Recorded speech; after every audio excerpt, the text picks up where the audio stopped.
Hello, my moon and stars, and welcome to a sketchbook tour. I have not done a sketchbook in a really long time, so this was a little bit of a struggle for me to do, but I got through it. I got through it in a couple of months. I started around like September, and I ended in December. Even though the sketchbook is really small, it was so difficult to get through. Um, my friend Axel gave me this like little sketchbook because he had one similar for an assignment and he had an extra one and he gave it to me, and I really wanted a sketchbook, so I was like, yes, give it to me. Um, but as you'll see, the pages are very thin and they don't take wet media very well. They barely even take highlight markers. So it was really difficult because I'm very much a mixed media kind of like sketcher when it comes to like sketchbooks. I love putting together different like things. So the reason it was really hard for me to get through this is because I had to stick to very limited supplies. But if you watched my other sketchbook real-time video, you might recognize this warm-up page. I went back and like did some crayons and redlining. Not really anything too special about this page. This was the other page from that sketchbook video where I designed the character based off emojis, and then of course I went back through and did some things. I don't think I have the pen on me right now, but I tried my best to like do it real size. I wish I had it on the table. That would be so cool.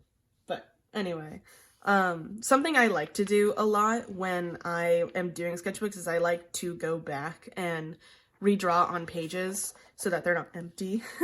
So you might see a lot of that where it probably looks like I went back and added more things. This page is really fun. I love this reference that I chose. This was kind of like just warming up as well, a little bit of a vent. Something I really like to do with sketchbooks specifically is when I find a piece of artwork that I really like, for whatever reason, if I can't, especially if I can't figure out why I like it, I like to my best ability, replicate it and then expand upon it. So this was like trying to directly reference the artwork. I didn't actually have like all of the colors or anyway. So that was like my best attempt. And then I redrew it again, and then like how I would make it different. And it's a really good way when you have a lot of inspiration from different artists and you don't exactly know how to incorporate what you like about them into your own work. So sometimes the best way to do that is to just directly reference or directly copy for your own studies one of their artworks that you really like. Try to copy the techniques you see, the proportion, the colors, whatever it is about that artwork that you really like. Try to copy it, try to reference it, pick out what sticks with you, what seems natural and easy, what fits well with you, and then continue upon it. And then suddenly, you know, you're not referencing that artist anymore. You're doing your own thing with it, and now you've got a new skill. Long-winded. I got really into bubble letters for some reason. I don't know why. But this is one of the instances where I drew this woman and this hand, and then later I came back and added in all these things to make the composition not seem like just so boring. I love pomegranates. I love them so much. Ugh, I love them. I was really obsessed with My Love, Mine All Mine by Mitski, so I decided to see if I could do the entire song in bubble letters, and I did. Here, I was sketching out concepts for my tarot cards. I still have plans to go back to that. I just have not been in a mood of using that specific pencil I was using for it. But I really love this lantern design. I want to make that like a big focal point of the hermit is the lantern. I don't know why. More tarot concepts. I love these ones, especially the tower with like the guy looking at it, like burning. I'm gonna definitely incorporate that somehow. This was like Wheel of Fortune, the world. I really want to get back into it. I just have not had the motivation or the time. As you see, committing to long form projects tires me out immediately. If I can't do something all in one sitting, I don't do it. or at least I try, and then it doesn't happen. This was another thing that I saw on Pinterest that I was like, ooh, I really like the colors and the composition and these shapes. I'm gonna try and do my best to like mimic what I see. And of course it turned out different. And then I found the artist who did the artwork, and now I follow them on Instagram. Love it. Perfect. These are like fun little star shapes that I do. And I had these like pictures of mice with like little blueberries on my Pinterest for like animal references for so long. And I've always wanted to draw it because the mouse looks so round. So I finally did it. And it was really cute. These right here, these are little stamps that I made out of erasers. How cool is that? I saw it from a TikTok video. Shout out to like Milky Tomato, I think. That was, oh, I had so much fun with that little project. More oranges, blueberries, Lily of the Valleys. I turned all of these into sticker designs, so like maybe one day I'll finally have a freaking sticker. Here is the girl from earlier. Now her name is Lena. And I changed her outfit to something that like I work with better, and then I drew out her like clothing bits piece by piece. Because that's something I like to do, is if I'm referencing a photo and I change it enough, I can turn that into a character, and then I can use that character to practice other things. So something I wanted to accomplish with this sketchbook was developing my line confidence more, because I go through periods where I feel like I need to develop my line confidence more. So, you know, I'll practice trying to do things in one stroke, or like just drawing with a pen and allowing myself to mess up, but having to work with the mess up instead of, you know, like just, you know, because when you work digital for so long, you kind of rely on the tools a little too much. And I want to make sure that I am confident with my like strokes and my line art and my coloring. And I want to make sure that, you know, I am developing my intuition and my artist eye. So because I was referencing scissors that were on my desk, I decided, oh, I don't know, we'll give her a weapon. Maybe she's an anime girl. And then I did her again, and then these are little things coming back. Lakin. Lakin is my friend. I have these little avocado stickers. They're like, not stickers, they're like post-it notes. She wanted me to turn myself into an avocado because of the first page. So I turned myself into a mavocado, and my partner is a carrot with big ass shoes. Moving on. This is the last that I draw of Lena, and I decided that because she's like scissor, like weapon of like, oh, rock, paper, scissors. Why don't I give her like a paper and a rock friend? So I named Andy and Jack. They all have 4 letters for some reason. Maybe I'll come back to them. Maybe I'll try to like make them magical girls or something. I don't know. That seems like it could be fun. These were just references from Pinterest. I wanted to practice the like headpieces that you see, and the women that were attached to the headpieces were so gorgeously beautiful. So I had to draw them. I had to. I literally had no other choice. I really love this page. You'll see that I have a lot of favorite spreads. This is another page just full of references and studies. I really like these like mechanical like bugs made out of junk kind of like sculptures. And I have a D&D campaign going on that's kind of steampunk themed, so I thought it would be really interesting to study these, figure out how they're connected and how they're working, and then later I might make my own, design my own, implement them into the D&D campaign somehow. There's this artist that I follow who also does like little post-it note sketches, or I don't know what it is, but they're usually on like colored paper.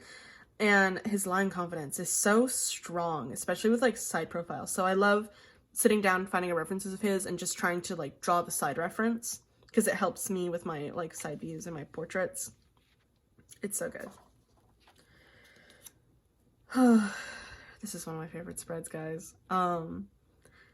I don't know what it is about it, but I love sketchbooks that have like characters upon characters in it, like just drawings, and the entire thing's filled up.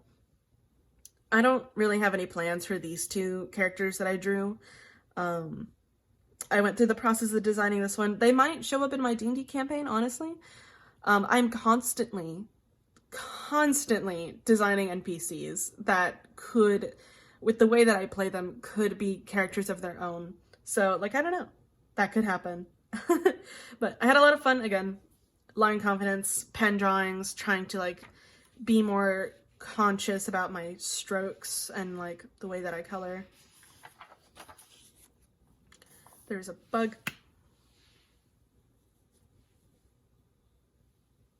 Anyway. So, and then I go into a mushroom phase because I'm thinking back from earlier. Around this time, I went back and I, like, did the Lily of the Valley and the oranges.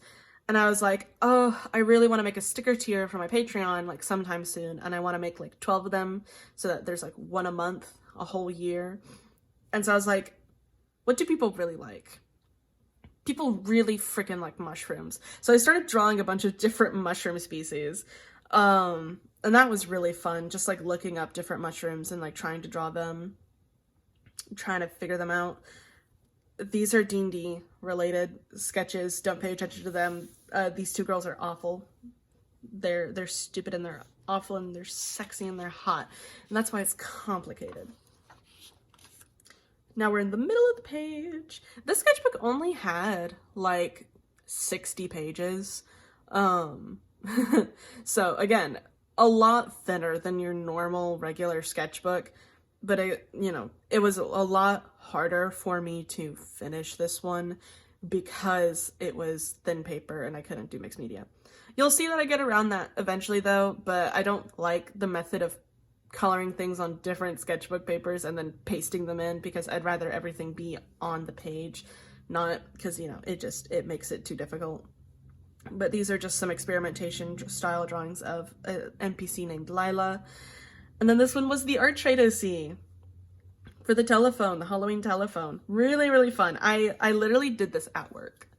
I still love it. I love the colors that I chose to do the sketches in. It's so fun. I'm really glad that I did it. Ugh, I love it so much.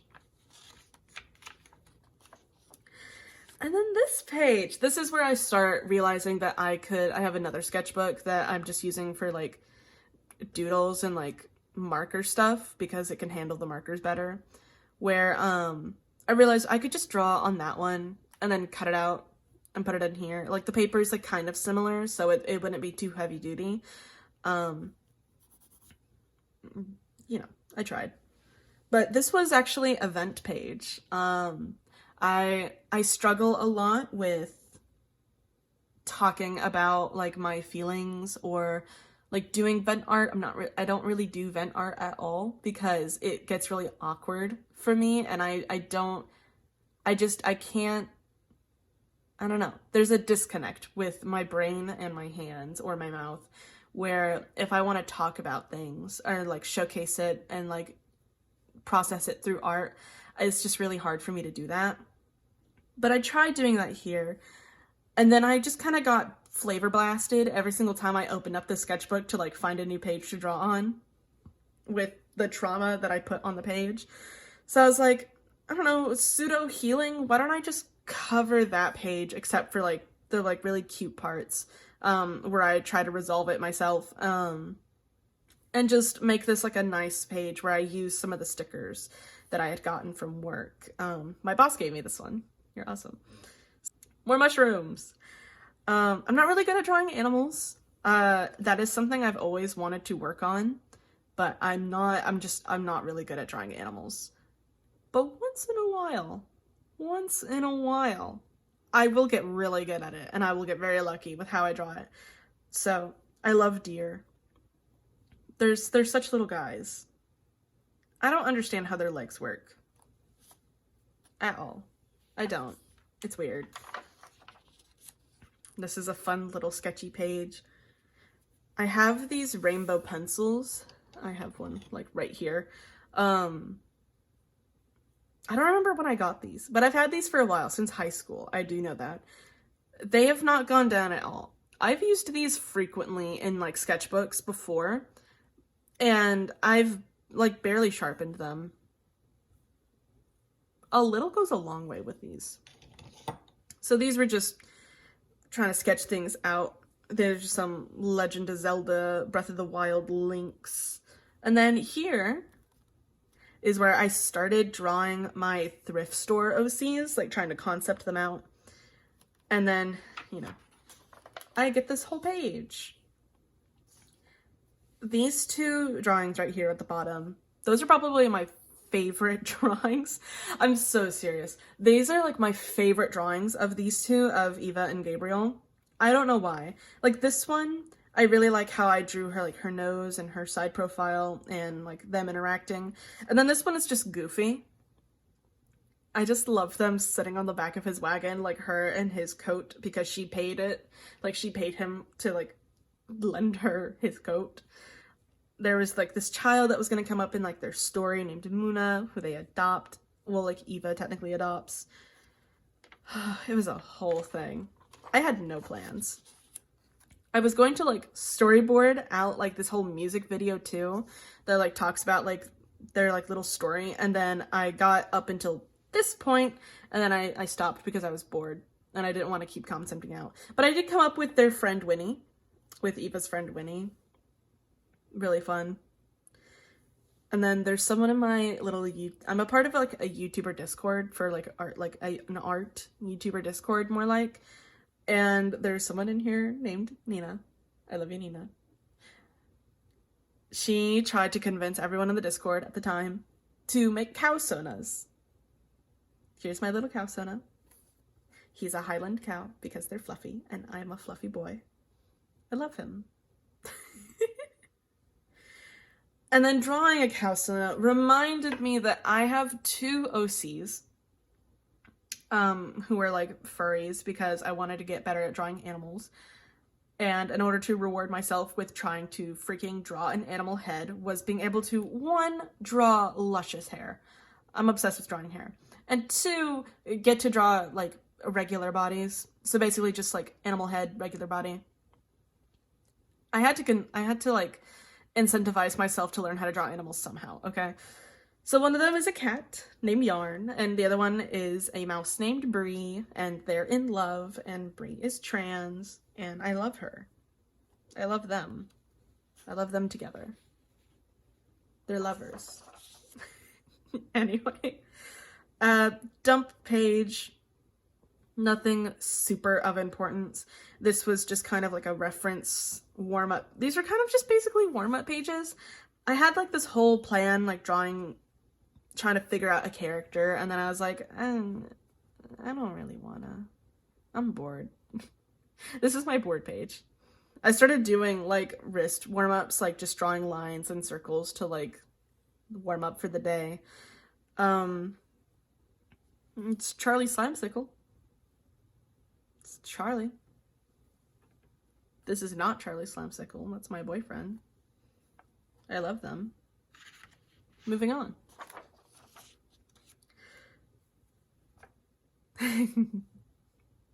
It's the Miku page. So in that YouTuber Discord, again, some of my like friends have been asking me to do another like turning Miku into certain things, or like things into Miku, and they wanted me to do another one. So I've got another one coming up. I am working on it currently.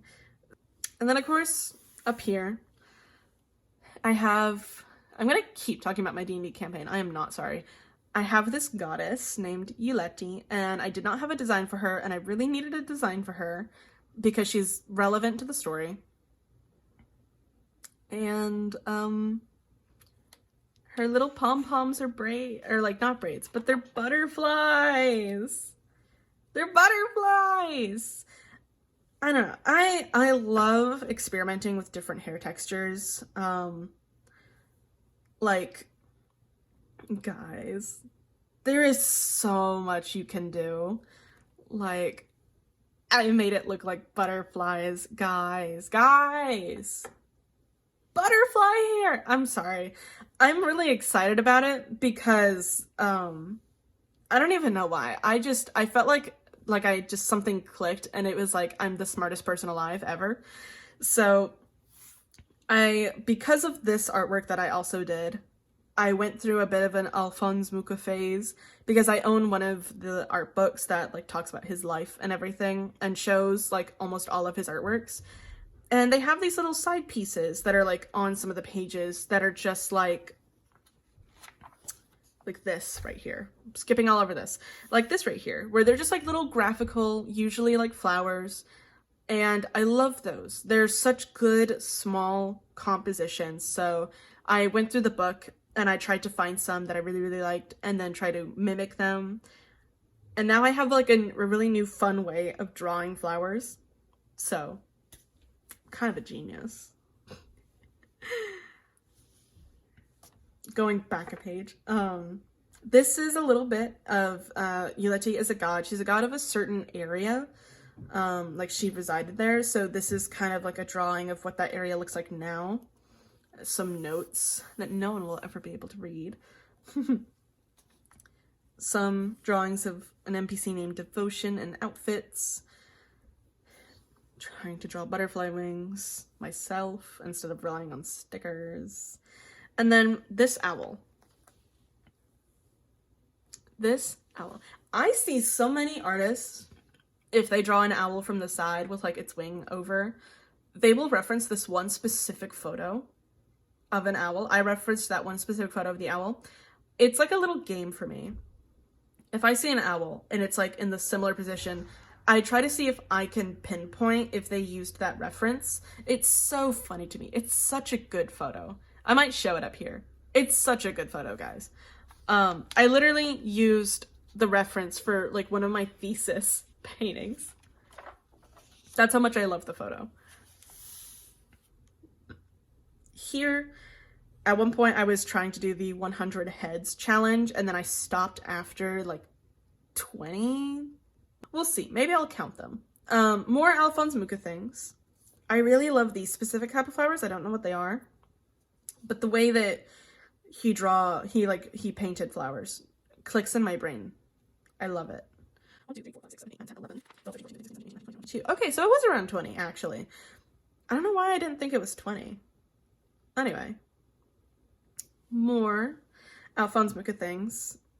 This is where I was getting into like the whole thing of, I don't mind pasting things in, especially because I'm struggling for ideas at this point with the like pages and not being able to use the markers directly on the pages. So just spreads and spreads. And here, I love these branches, and I loved the ways that he would make these curved shapes. So good. Again, it really helps my understanding of like how he breaks down forms, especially when there's like little cutout pieces in the overall form. That really helps with like my thinking process for some reason. More Mucha things, just trying to fill up pages at this point. You know, going in, watching a ton of documentaries it's like super late at night. This. So you know how I said I have a separate sketchbook that I was just kind of like randomly sketching in here and there, and then like it's not really like a sketchbook because I'm cutting things out of the paper. This is a sketch that is the original concept for one of my thesis paintings. I have a Bachelor of Fine Arts in Painting because they did not have a digital illustration course. Like, well, they did have an illustration course, but they didn't have an illustration major. So painting was the best I could get. But I still did my entire thesis digitally, because I digitally painted. Because I am a lot better at digital art than I am traditional art. But anyway, this is one of the original sketches, and I love it so much. It's based off of my friend Rain. My entire thesis was based off of my friends, and it is still one of my favorite sketches. We're nearing the end of the sketchbook now. This bottom half with these flowers, my favorite part.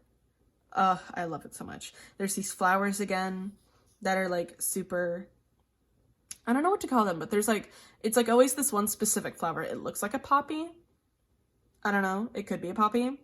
But the way he draws them is like so specific every single time, and it looks so amazing. It looks so cool. And then lilies, I love them. And then more drawings, just trying to figure out like outfits for a character. And then something I've been trying to do, I don't get a lot of stickers, so it's really hard to like do a full spread like this. But when I get stickers in the middle of like doing a sketchbook, I am wanting to reserve like the last page or two to just putting down all of the stickers that I get, so that they have somewhere to be, and I don't just keep collecting stickers that I will never put anywhere because I'm afraid to put them anywhere. But, you know, I have like just this nice little spread because I only keep stickers that I like and that are cool. So here's my little spread of stickers. And then I don't think I put anything on the back page. Yeah, no. So that was my sketchbook tour. I really hope to buy new sketchbooks soon. I really love sketchbook tours, and I'm really hoping that, one, I can either get more alcohol markers because I'm very limited on colors, or two, I can at least get a mixed media sketchbook so that I can do watercolor in it, and like my color pencils and gouache, if I can find any gouache. I want to mix and match my medias. I want to put my washi tapes on there. I want to paste things in without worrying about the paper tube being too thin to handle it. Decisions. But my moon and stars, that is all the time I have for today. Thank you to Din Din with Him, A Hartley, Otokonoto, Octopus Line, and Cinnamon Spiders. Goodbye!